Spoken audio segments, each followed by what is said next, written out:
Today I'm going to be watching this video. It's called Discovering Norway, its impact on the world stage. So yeah, I really can't wait to learn more about Norway. You can tell me what you think about this video and tell me what you think about Norway's impact on the world stage. From its rugged coastline to its picturesque landscapes and northern lights, Norway is one of the most beautiful places on Earth. On this episode of Global Community, we explore all things Norway, and I'll answer the following questions and so much more. What's a fjord, and why does Norway have so many of them?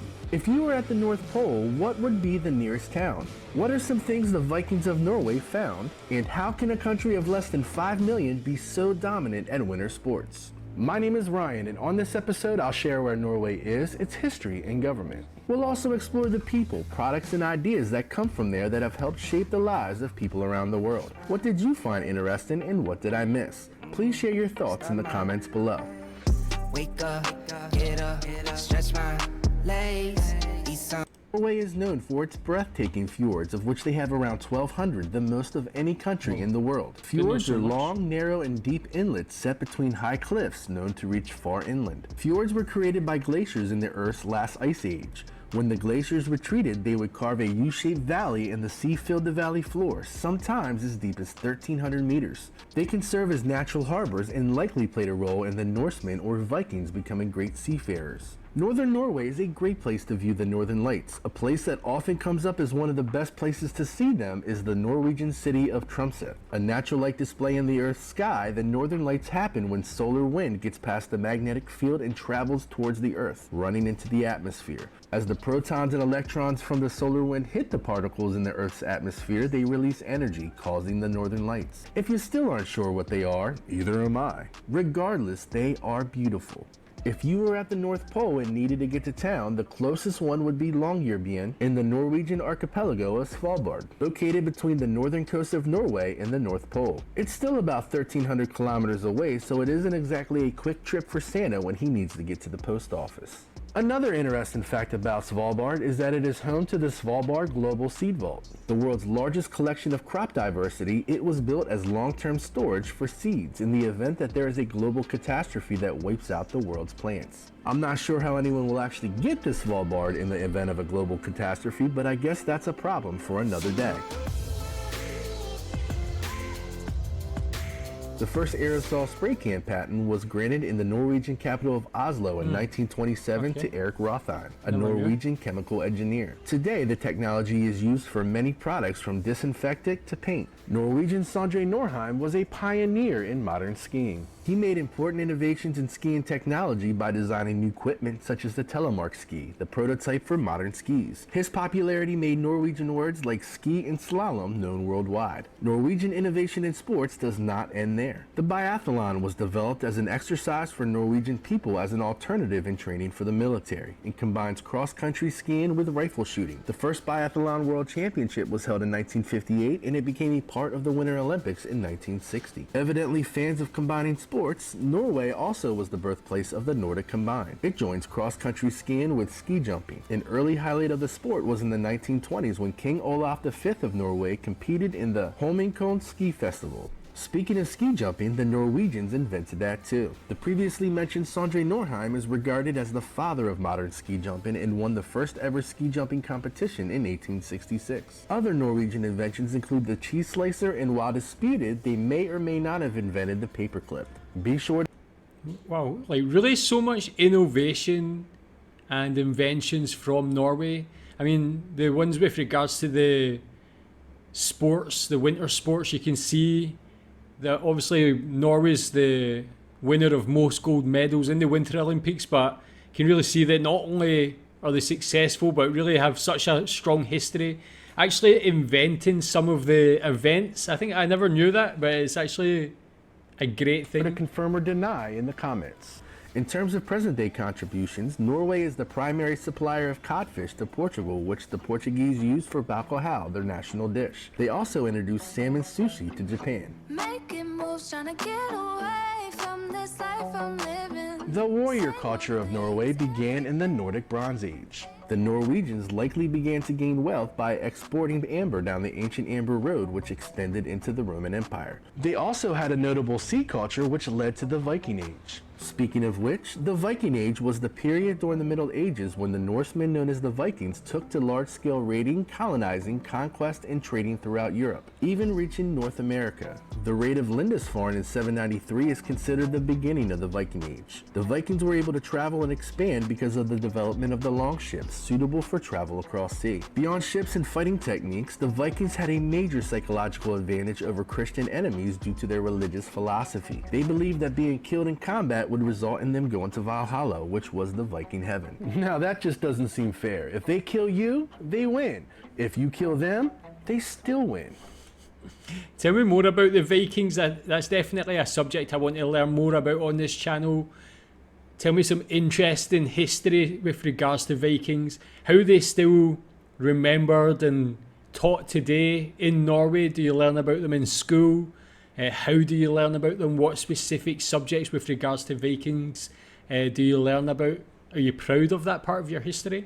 Voyaging by sea from their homelands in Scandinavia, the Vikings raided and settled in the British Isles, Ireland, the Faroe Islands, Iceland, Greenland, Normandy, the Baltic coast, and along the Dnieper and Volga trade routes in Eastern Europe. On top of that, they were the first Europeans to discover America. More on that in the people section of the video. The events of 1066 in England, in which William the Conqueror took control of England, effectively marked the end of the Viking Age. By that time, all the Scandinavian kingdoms converted to Christianity, and what remained of the Viking culture was being absorbed into the culture of Christian Europe. The Kalmar Union was an off and on again joining of the Scandinavian countries of Norway, Denmark, and Sweden from 1397 until 1523. The countries were joined under a single monarch together with Norway's overseas colonies. Legally, the countries remained separate sovereign states, however their domestic and foreign policies were directed by a common monarch. The Kalmar War in the early 17th century was fought between Denmark, Norway, and Sweden. It started because Denmark, Norway controlled the strait between the Baltic Sea and the North Sea, causing Sweden to seek an alternative trade route through sparsely populated and Norwegian-controlled Lapland to avoid paying Denmark's sound dues. This upset Denmark, Norway, and they invaded Sweden in April of 1611. In the end, both sides benefited from the short-lived war. Denmark, Norway regained the Norwegian area of Lapland and gained ransom for lands taken from Sweden. Sweden, on the other hand, got the right of free trade through the Sound Strait, becoming exempt from the Sound Toll. Negotiations between the two governments led to Sweden's recognition of Norway as an independent constitutional monarchy on the 26th of October in 1905. On that date, King Oscar II renounced his claim to the Norwegian throne. Norway then approached Denmark with a proposal regarding the 33-year-old Prince Karl of Denmark, the second son of Crown Prince Frederick. Related on his father's side to medieval Norwegian kings, Prince Karl accepted the Norwegian throne and chose the name Håkon, a traditional name by Norwegian kings. It became known as Håkon VII. The royal line has proven successful, with his son Olaf V being voted Norwegian of the century after ascending the throne.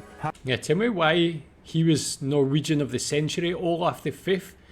What did he do for Norway? He must have obviously did great things. Yeah, really good. Tell me if you know all of these things. I'm really learning so much just from this one video. It's very interesting, touching on different subjects with regards to Norway. Obviously this one with the royal family, but really interesting. Håkon's grandson Harald V is king of Norway to this day. Yeah, like Norway has such a rich history. This is something I definitely want to learn more about. Not just rich history, but rich culture. And obviously it's a beautiful country as well. The Norwegian people are descended from the famed Norse Vikings of the Middle Ages, and some of the most famous Vikings in history were from Norway. Eric the Red is remembered in medieval and Icelandic sagas as having founded the first continuous settlement in Greenland.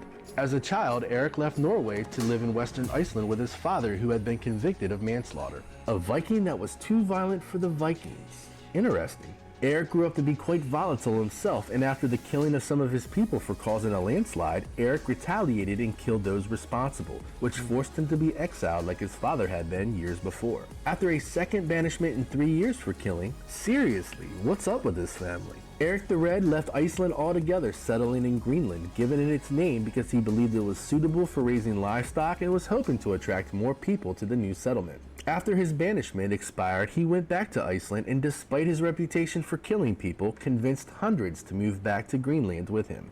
Leif Erikson, the second son of Eric the Red, inherited his father's love for exploration, and though he was not banished for killing anyone, left his home and became the first European to set foot in present-day North America, 500 years before the voyages of Columbus. He named the newfound land Vinland. In the 1960s, the Viking settlement of Lansall Meadows was found in present-day Canada, confirming their presence in the Americas. The first expedition to reach the geographic South Pole was led by Norwegian explorer Roald Amundsen. He and 4 others arrived at the pole on the 14th of December in 1911. Amundsen was also the first explorer to cross the Northwest Passage above Canada, something explorers have been searching for centuries, and the first to fly over the North Pole in an airship. The first Secretary of the United Nations was Norwegian Trygve Lie, who served from 1946 until 1952. The Kingdom of Norway has produced 13 Nobel laureates, the most recent being May Britt and Edvard Moser, who won in the category of Physiology and Medicine in 2014 for their work in identifying the brain's positioning system. On another note, the Nobel Peace Prize is selected by the Norwegian Nobel Committee, a 5-member committee appointed by the Parliament of Norway. The Peace Prize is awarded every year in Norway. An interesting group of people who live in Norway are the Sami, living in the northern regions of Norway, Sweden, Finland, and the Kola Peninsula of Russia. Traditionally, the Sami have made a living in a variety of ways, including coastal fishing, fur trapping, and sheep herding, but they are best known for semi-nomadic reindeer herding. Currently, about 10% of the Sami are connected to reindeer herding, which provides them with meat, fur, and transportation. It is unknown if the Sami herded Rudolph, Dasher, or Dancer. Well, man, so many like interesting people in Norway's history, going right back to these like very prominent Vikings as well. I already knew that one about the Viking who was the first person to touch down on modern day Canada, or you can say North America. Really, I mean, the Vikings' importance not just to Scandinavia, to Norway, but to the world is like very important. They're a big part of like the world's history. And yeah, right up until modern day Nobel Peace Prize winners in Norway. So yeah, tell me your favourite Norwegians. I'll maybe try and do a reaction to famous Norwegians or important people in Norway's history as well. The national dish of Norway is mutton and cabbage stew, also known as fårikål. It's made of pieces of mutton with bone, cabbage, whole black pepper, and occasionally a little wheat flour. It's cooked for several hours in a casserole and traditionally served with potatoes boiled in their skins. Norwegian lamb is considered some of the best in the world because the animals roam freely most of their lives and the meat gets really juicy and tender. One traditional Norse dish, which is internationally known, is smoked salmon. It is now a major export and considered one of, if not the most important Scandinavian contributions to modern international cuisine. Because of industrial whaling, whale meat was commonly used as a cheap substitute for beef in Norway during the 20th century. Consumption has declined over time, but it is still widely available in all parts of the country, and many Norwegians eat it occasionally. Yeah, tell me if you've tried whale. How does it taste? Is it good? How do you like to prepare it? Why is it going down? Is it more like an ethical thing of why consumption is being reduced, or is it just not being fished as much? Unlike in many other countries, eating whale meat is not considered controversial in Norway. Lefse is a traditional Norwegian flatbread visually looking like a huge round tortilla. It comes in many varieties such as plain, sweet, thin, or thick. There is also a popular version of lefse with potatoes incorporated in the dough and is a favorite of the Telemark region. On a per capita basis, Norway is the second largest consumer of coffee in the world. The average Norwegian consumes almost 22 pounds of coffee every year. 80% of Norwegians drink coffee, many at a rate of 4 or 5 cups a day. I talk a lot faster if I drink that much. Norway's government is a constitutional monarchy. Their current king is Harald V, who lives in the royal palace in Oslo. The king is the head of state and the prime minister is the head of government. Currently, the Prime Minister of Norway is Erna Solberg, who has held the position since 2013. King or no king, Norway has been classified as the world's most democratic country since 2010. Yeah, tell me what you would think about Erna Solberg. Is she a good Prime Minister? Is she very well supported? Has it changed over the last couple of years? I see a lot of political situations in a lot of countries becoming more volatile over the last couple of years, especially during COVID and with these wars and things like that. How is she viewed in Norway, and is she a really good leader? According to the Democracy Index, the EIU uses a bunch of criteria for their rankings, some of the most important being whether national elections are free and fair, the security of voters, the influence of foreign powers on government, and the capability of the civil servants to implement policies. I used to think that the United States of America was a pretty democratic and safe place to vote until last election, when I saw an old Trump supporter and an old Biden supporter fighting in the parking lot. Embarrassing. Economically and socially, Norway follows the Nordic model. It combines features of capitalism, such as a market economy and economic efficiency, with social benefits, such as state pensions and income distribution. The citizens that live in the countries that use the Nordic model get top quality services, including free education and free healthcare, as well as generous, guaranteed pension payments for retirees. Of course, someone has to pay for these benefits, and as a result, Nordic countries have some of the highest tax rates in the world. The amount you pay depends on how much you make, which helps with income equity. And whatever they're doing must be working, because the Nordic countries are consistently voted as the most happy countries in the world. To top it off, Norway has the 4th highest per capita income in the world on the World Bank and IMF lists. The petroleum industry accounts for a quarter of the country's gross domestic product. On a per capita basis, Norway is the largest producer of oil and natural gas outside of the Middle East. Due to their living on the coast, Norway is also the 2nd largest fish exporting country in the world, exporting nearly $9 billion worth of fish every year. While Norway exports tons of oil, over 95% of the energy within the country comes from hydropower. What's left comes from thermal and wind power. Norway was also the first country to generate electricity commercially using seabed tidal power. Norway has one of the highest standards of living in the world, in part by having a large amount of natural resources compared to the size of their population. Yesterday, there was sun and there was rain. There are almost as many people of Norwegian descent living in North America as there are living in Norway, with the United States home to over 4.5 million people with Norwegian heritage and Canada home to 450,000. While there was a Norwegian presence in the area of present-day New York as early as the early 1600s, the earliest wave of Norwegian immigration began in 1825 and was caused by religious persecution, especially for Quakers. Over the next 100 years, as many as 800,000 Norwegians immigrated to North America, with many settling in the upper Midwest states of Minnesota, Wisconsin, and North Dakota, and the Canadian provinces of Alberta and British Columbia. As mentioned in an earlier video, Minnesota's football team is named the Vikings in honor of its strong Scandinavian roots. In addition to religious freedom, agricultural disasters which led to poverty, including the European potato failure of the 1840s and the famine of 1866 to 68, were the main reasons for Norwegian immigration. Notable North Americans with Norwegian descent include Canadian actor Nathan Fillion, whose current TV show The Rookie is one of my personal favorites, Canadian singer Joni Mitchell, a member of the Rock and Roll Hall of Fame and widely considered as one of the greatest songwriters ever, was born to a father of Norwegian descent and possibly was part Sami. Legendary actress Marilyn Monroe, who was seen as one of the most beautiful women of her generation, was also of Norwegian descent. Other notable North Americans with Norwegian descent include renowned travel writer Rick Steves, comedic actors Rainn Wilson, Dwight, and Dana Carvey, Garth, Deadliest Catch skipper Sig Hansen, former American Vice Presidents Hubert Humphrey and Walter Mondale, and the Hilton family, most known for their hotels that can be found in 94 countries worldwide. Most millennials know the Hilton family better because of the notable actress and socialite Paris Hilton, great-granddaughter of Conrad Hilton, founder of the family company.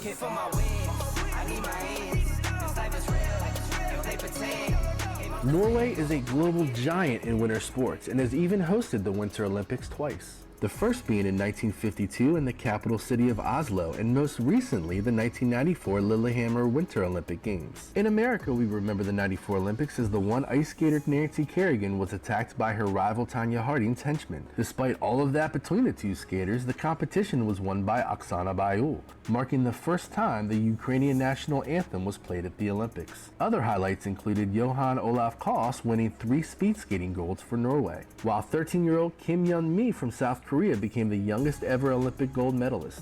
Russia won the most events with 11 gold medals, while Norway collected the highest number of medals overall, winning 26. The games were also noteworthy for their environmental conservation. Considering where they were held, it totally makes sense. Many worldwide have often wondered how Norway, a country with only 5 million people, give or take, do so well in so many sports. I believe the mystery was solved by the television show Real Sports, hosted by Bryant Gumbel in a segment called The Norwegian Way. In it, they take a look at Norwegian youth sports and discover that their focus is on the kids having fun instead of competing, with the score rarely being kept. While many other countries stress winning and identifying the best young talent, the Norwegians have learned that some of the most talented youngsters eventually peak, and many of the best players as adults don't show their true ability until they're much older. By focusing on the fun of sport, more kids stay involved for much longer.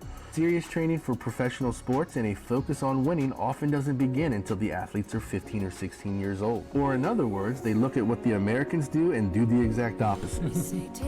Yeah, that's what I learned about. I watched a video recently about Norway's success in the Winter Olympics, and that was obviously a big part of it, like emphasizing fun over victory or being competitive at that young age. And yeah, really like it. You can see it does work with the success in the Winter Olympics for Norway, and just really being good at, as it says, a lot of sports. It's a great thing for a country with a population the size of Norway. It's clear the proof is in there, the success. Queen Elsa and Princess Anna's frozen Arendelle is based on the Norwegian town of Arendelle, located in the county of Agder to the southwest of the Norwegian capital Oslo. The team behind Frozen even visited Norway to gain inspiration, and you can see Nordic influence all throughout the movie. Lardal Tunnel is the longest tunnel in the world at 24.5 kilometers long. It represents the final link of the main highway connecting the cities of Oslo and Bergen without ferry connections and difficult mountain crossings during winter. Construction started in 1995 and the tunnel opened in 2000, costing over 1 billion Norwegian krone, which is roughly 113 million in US dollars. The design of the tunnel takes into consideration the mental strain on drivers, so the tunnel is divided into 4 sections, separated by 3 large mountain caves at 6-kilometer intervals. And finally, Norway is home to the largest wild reindeer herd in Europe. The herd roam Hardangervidda, Europe's biggest mountain plateau. The national park includes vast plateaus, lush valleys, high mountains, distant glaciers, waterfalls, and stunning fjords. Each country has so much to explore that I could probably make an entire playlist for each. What did you find interesting about Norway? Well, Norway is just such a, as it says, interesting country. It's just so much different areas of interest, whether it is the history, the culture, cuisine, the famous Norwegians, sports, like so much success, so much good things. Tell me what your favourite thing about Norway is. What's the most interesting thing about Norway in your opinion? I can't wait to learn more, but that was a great overview. And yeah, keep recommending more videos about Norway. Thanks.